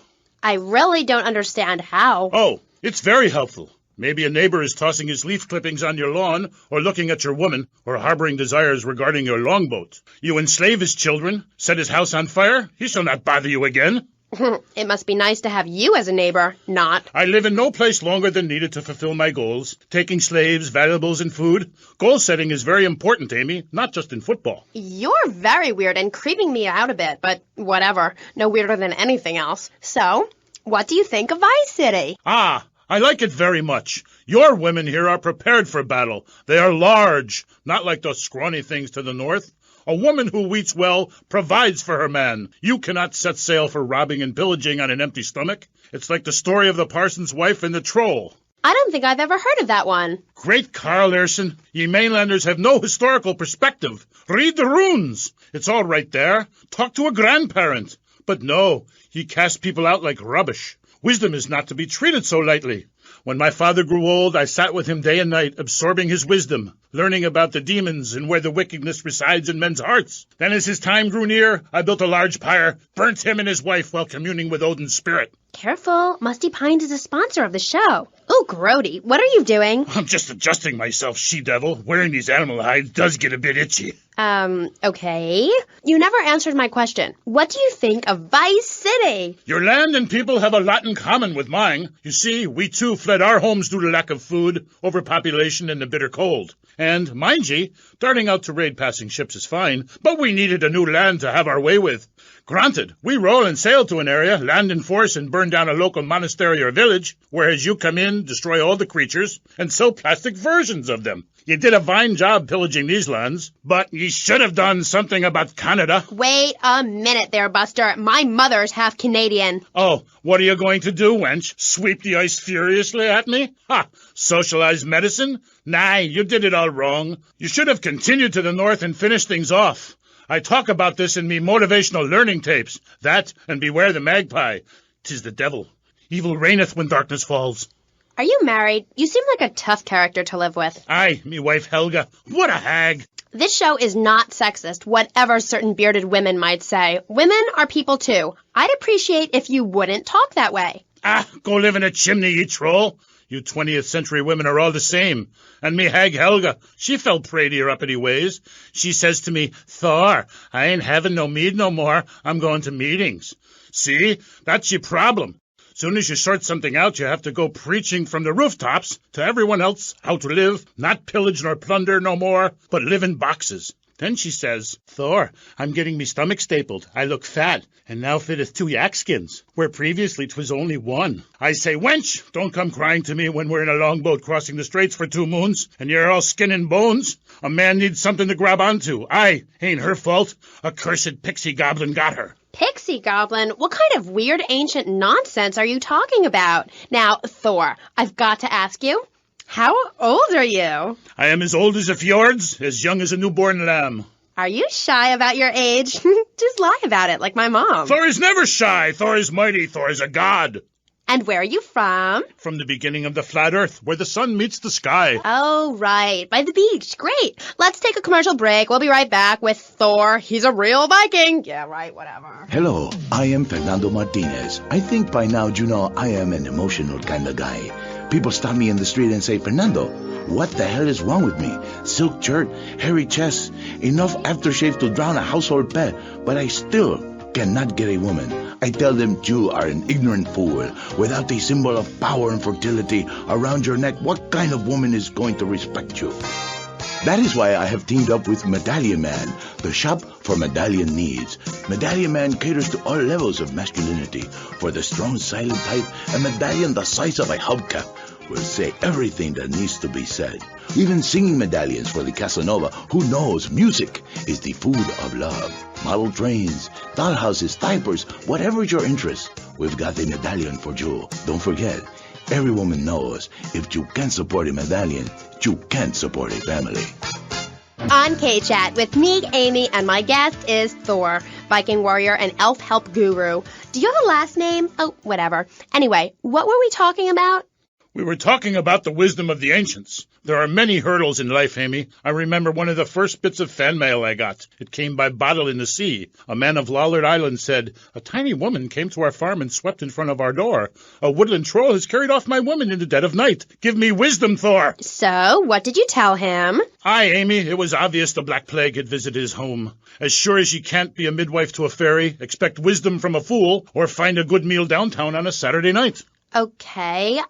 I really have nothing to ask you because I really don't think we're bonding quite right here. I'm more than a little confused. Let's go to the phones. You're on K.Chat with Thor. Yes, hello, Thor. My name's Jay. I'm a huge fan, man. Your book really helped me get through puberty.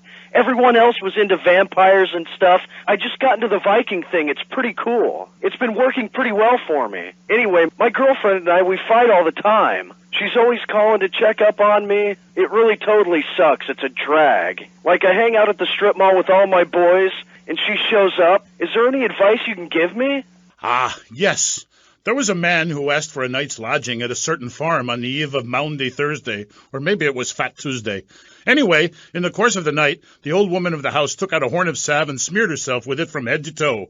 She then climbed on top of the stove, sat astride a sweeping broom, and began to... Hello, excuse me, what the hell are you talking about? Reading from the runes, wench. What kind of rune is that? Aye, it's a man's rune, and not appropriate for the warrior under 18 years old. But there's a moral at the end. Are you still there, Fair Jay? Yeah, I'm still here. Do you love this woman? Yeah, I think so. She's really special. Especially in the back seat, if you know what I mean, Thor. Then behead her and parade thy love around on a stick for the world to admire. Wow, cool. Thanks, Thor.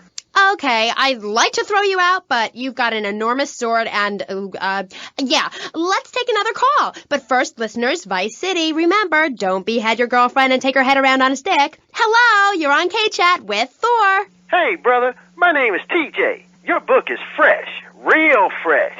Like, it's been a real inspiration and all that. It's most definitely on me and my crew's vibe. And that Loki brother, he's as slick as Salivex.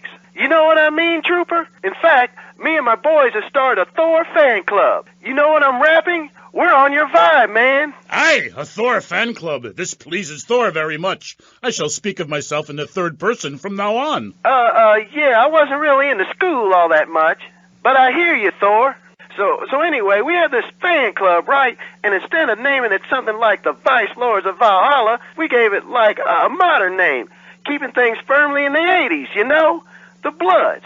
Ain't that off the wall, man? We follow your teachings to the letter, sir. Especially how you go around smiting fools with that wild, mad hammer of yours and getting people to know exactly what time it is. You hear? Have you a magic hammer? Nah, T. We don't have any olden types around here to strap us with superfly hardware like yours, but we do have Mac 10s, Tech 9s, Tray 8s, street sweepers, and all that. Are you still on my vibe, brother? Aye. I like the sound of this. Methinks I want to join your group. Do you pillage proper? Hell yeah. We do it like a Viking. You ought to come party with us. We'll even make you an honorary blood.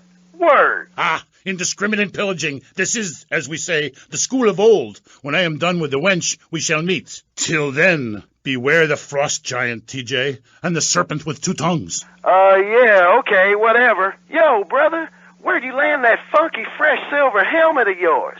Those wings on the side are wicked, money. Stop calling me a wench. I have much to teach you, wench Amy, only if you would listen. For many centuries, people have asked questions. Why is my fatted calf gone after the gypsy woman appeared? Are there trolls living in my chimney? Aye, sure, I could tell ye the story of the 12 children on a platter, or the midsummer snow, and the spirit hatched from a cock's egg. But in the end, Amy, you need a spirit journey. A wandering spirit demands a wandering body. Take a long boat. Pack only what you can carry. Head toward the moon at high tide. Okay, thanks for the advice. And with that revelation, I'm going to have to change topics. That was Thor, Viking Warrior. Coming up next, we have another guest. We'll be back right after this. How do you like to enjoy a Rusty Brown's ring donut? I like to lick lovingly around the outside and then thrust my tongue in the middle.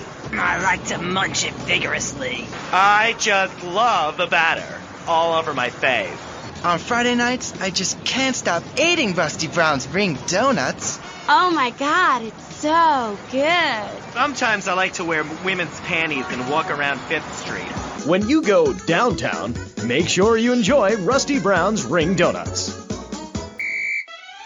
Hi, I'm Jeremy Robar, entrepreneur, VIP, and founder of the revolutionary program, Think Your Way to Success. It's a 3-step program that's been changing lives and my income for the last 2 years. 5 years ago, I was a nobody, just like you. After my Think Your Way to Success program, I spend the entire weekend in my jacuzzi or engaging in the exciting sport of domino toppling. Hey, if you can think it, you can do it. One of my award-winning courses is sure to be perfect for you. The first course I call Think, Hold That Thought, Complete, because that's what you do. Step 2 is known as Learn, Start, Doing, where I explain the mysteries of starting. Or take the new accelerated course that will have you laughing and hugging strangers. Motivate, demonstrate, then motivate again. Just listen to these endorsements, and remember, these people volunteered. They aren't being paid much. I've been on the Think, Hold That Thought Complete program, and I have to say, I'm finally going to start my career in being a well-paid rich person. Yeah, I've been thinking my way to success for a while now. It's some good stuff. Call now and sign up for my Think Your Way to Success program. And if you want to think really fast, try my Crank It Out program.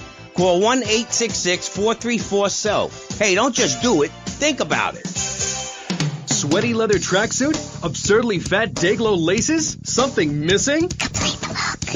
Complete the look with a replica car sign insignia on a chunky gold plate chain at Vice City's one-stop shop for people who know how to put the hip into hip-hop. Wow, you look fresh. Complete the look.